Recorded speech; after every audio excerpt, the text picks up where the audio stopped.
Насан туршаагүй хүүхдийн 20 ангийг сургалт хүмүүжлийн тусгай байгууллага болгон өөрчилж хүмүүжигч хүүхдүүдийн суралцах эрхийг нь хангах болжээ.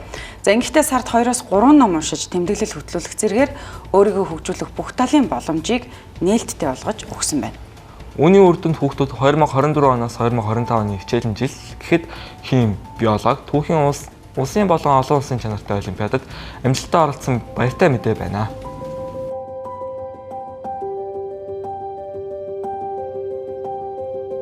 Ээжтэйгээ хамт юу хийе? Гадаа амар зовоодаг бас болохоор ээжигээ одоо би зовоохгүй. Сэгээр нь яг өөрийнх нь яг өөрөө хүссэн амьдралаа нь би амьдруулах болно. Одоо би тэр үнийг заавал би гарах юм бол би хамгаалж байна. Байнга хамгаалж байна би тэр үнийг. Дагч доош бол явахаар болохгүй.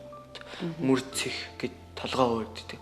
Тэр үгийг би харуулах болно. Ээжийг их санаж гинөө. Тий.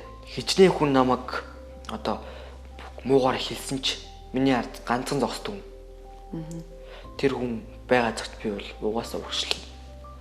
Би хичнээн их сөрөг сум авсан ч би ардаас эерэг сумаар байнга бөмбөгдүүлнэ.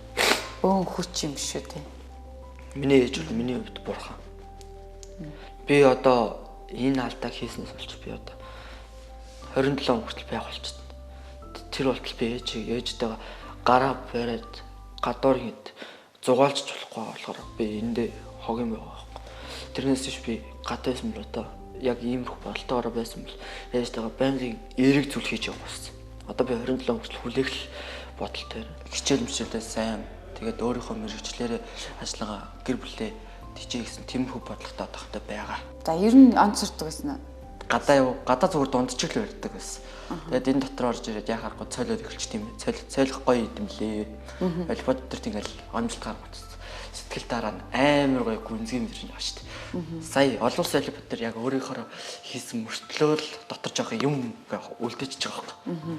Тэгвэл дараагийн жил мөрөө шаргаа зурдаг нүдмээр гомж. Хичээлээ юу? Тийм.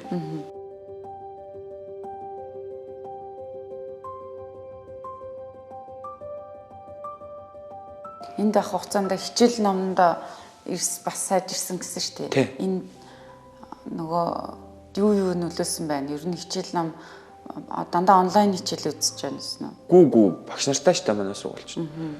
Тэр багш нарын бас юу гэж байна? Хичээл зүтгэл хийж байна. Тэгээд миний ч гэсэндээ өөрөө нэг аавжтай амлсан бас сурах хүсэл эрмэлзэл гэж юм. Надад тухайн үедийг зинхээ дотор ингээд өөртөгдсөн байхгүй. Би өөрийгөө яг одоо л өөрчлөх хэрэгтэй юм байна. Би одоо бол хизээш биш гэдэг зорилго тавиал тэгээд явсан тэгээд. Одоо мэрэгчлээ сонгосноо ямар мэрэгчлээ бол амар олон сэтгэл зүйч хүмүүс энд ирдэг. Тэгээд энэ байгууллага ч гэсэндээ сэтгэл зүйчтэй тэр хүн надад амар их тийм урам зориг өгсөн. Тэгээд би сэтгэл зүйч гэдэг хүн чинь ингээ хүнийг өөрчилдөг юм байна.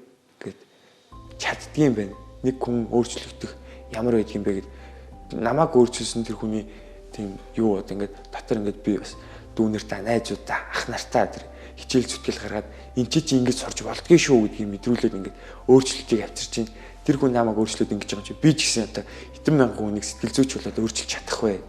Тэр хүмүүсийн ард дахиад над чиг хэдэн хүн төрөх үү? Эсвэл ингээд хийндээ туслах тэр нэг гал асах гэдэг мэдрэмжийг хэдэн хүн авах бол гэдэг бодлоор би сэтгэл зүйч гэдэг мэргэжлийг сонгосон баг. Урам зориг хэрэгтэй. Тийм яг л тийм одоо унтаа байгаа хүмүүс эсрэмэр баян амьдрын гэж боддогс. Би тэгвэл одоо тийм баялаг сэтгэлтэй хүмүүстэй амьдрахыг хүсдэг болсон. Баян амьдрахыг хүсэхгүй, баялаг сэтгэлтэй хүн байхыг хүсэж байна би. Өдөржингөө ганцаараа суугаад хичээл хийгээд идэх байхгүй би. Тэнгүүд нэг манай нэг намайг завтай байхад надтай юм ярих гал ахаа та ороод ирээч. Хэдүүлээ гоё юм ярил тахаа. Гоё мөрөөдлөө ярил та гэл надаа мөрөөдлөө яриад. Тэнгүүд би ч гэсэн мөрөөдлөө яриад. Хэдүүлээ за тэгвэл тэдний жилийн дараа тийм хүмүүс болцсон байх шүү. Хүн хоёр таартай шүү. Та хоёр итгэж болно. Хүн одоо яг алдахгүй гэж бол ярихгүй шүү дээ. Хүн том жижиг байхаа алдаа хийдэг. Тэгээ би тэр алдааг байнга засаж явах болно. Би нэг чулуун дээр хоёр бүдрэхгүй. Аав ээжээ хоёр хүүгээ харж байгаарай л гэж хэлнэ.